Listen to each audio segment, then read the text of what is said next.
کہ قرآن کریم کے منافع صرف روحانی اللہ نے نہیں رکھے، اس کے مادی منافع بھی رکھے۔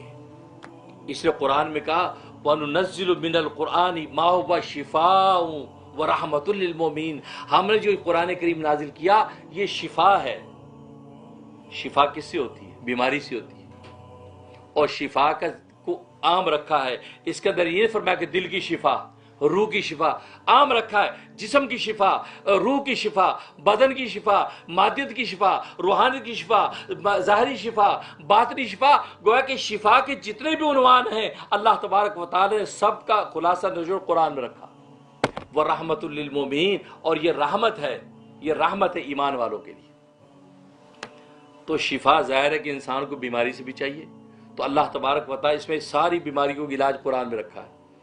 یہاں تک کہ حدیث میں آتا ہے سورہ فاتحہ کے بارے میں، اور بخاری ترمذی کی حدیث ہے، صحیح ستہ کی حدیث ہے۔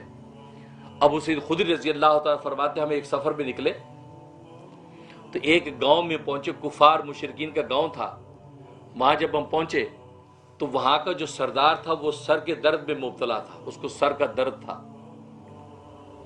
اب انہوں نے دیکھا کہ یہ کوئی بدو لوگ آئے ہیں، انہوں نے کہا بھائی تم میں کوئی سنیاسی ہے، کوئی طبیب ہے، ہمارے سردار کے سر میں درد ہے، ذرا اس کا علاج کر سکتے ہو تو بتاؤ۔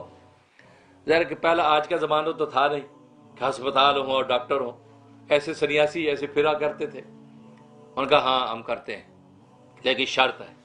کیا شرط؟ شرط یہ ہے کہ 100 بکریاں لیں گے۔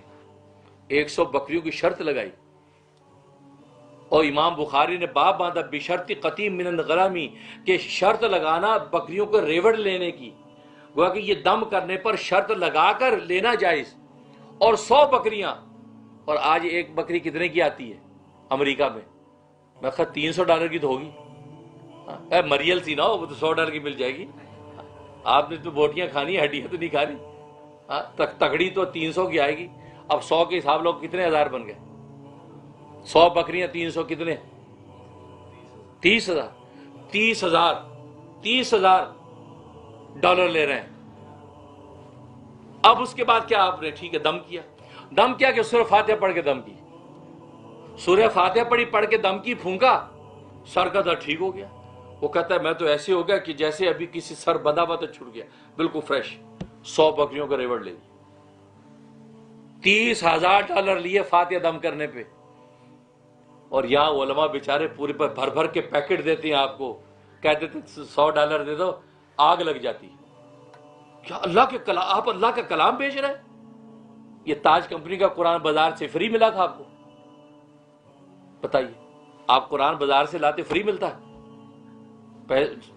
$70 کا ملتا ہے، $100 کا ملتا ہے، تو قرآن بازار میں فری بک رہے ہیں۔ کبھی آپ کسی کتب خانے پہ گئے کہ یار قرآن فری میں بانٹو یار؟ وہ کہتا ہے $70 کا لینے تو لو۔ تو تاج کمپنی کو قرآن بیچنا جائز اور خریدنا جائز، اور یہاں ایک آیت لکھ کے $100 مانگ رہے، آگ لگ گئی۔ او دیکھا، دنیا بنا رہے دنیا۔ وہ صحابہ سے زیادہ 100 بکریاں لی بھائی، $30,000 لیے۔ اب صحابہ نے کہا کہ یار لے تو لیے، سورہ فاتحہ دم کیا، ہم رسول اللہ سے پوچھ تو لیں، کیونکہ صحابہ تو ہر بات میں احتیاط کرتے تھے۔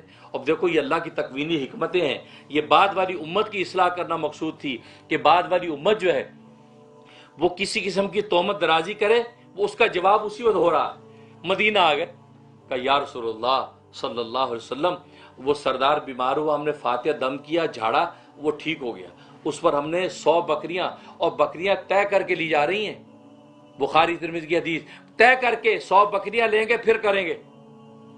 آج کے بیچارے یہ درویش، یہ علماء، یہ صلح تو یہ بھی نہیں کہتے آپ کو دے دیتے، بھئی آپ اتنا دے دو، جتنا دینا دے دو یار، ہے؟ اس پر یہ ہنگامہ، اس پر بھی 100 باتیں، وہ کیا کرایہ سارا تمہارا ضائع ہو جاتا ہے۔ تو رسول اللہ کو کہا یا رسول اللہ ہم نے 100 بکریاں لے لی، کیا ہمارے لیے حلال ہیں؟ فرمایا کہ اللہ کا، پہلے تو یہ بتاؤ تمہیں کس نے بتایا کہ یہ فاتحہ جھاڑ ہے، یعنی سر کے درد کا علاج ہے؟ یہ تمہیں کس نے بتایا؟ کمال ہے، خود ہی تم نے فائنڈ آؤٹ کر لیا، واہ واہ سبحان اللہ۔ اور دوسری بات یہ کہ اللہ کے کلام پر پڑھ کر تم نے جو لیا، اس سے زیادہ پاکیزہ کوئی روزی نہیں ہے، اس روزی میں میرا حصہ بھی لگاؤ، اس میں میرا بھی حصہ۔ عطیاب کا لفظ فرمایا، عطیابہ، کہ پاکیزہ ترین روزی ہے وہ کہ جو اللہ کا کلام پڑھ کے تم نے لی ہے، اس میں میرا حصہ بھی لگاؤ۔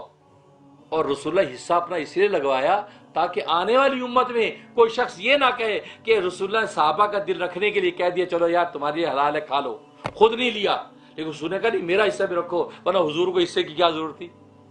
لیکن یہ بتانا مقصد تھا، یہ صرف صحابیت کے مقام کے منافی نہیں بلکہ نبوت کے مقام کی بھی منافی نہیں ہے کہ فاتح دم کر کے اس پہ اجر لے لیں۔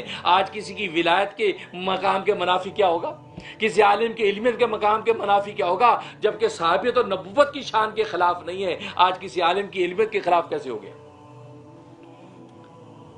اس لیے ان واقعات سے، ان حدیث سے سبق بھی سیکھا کرو۔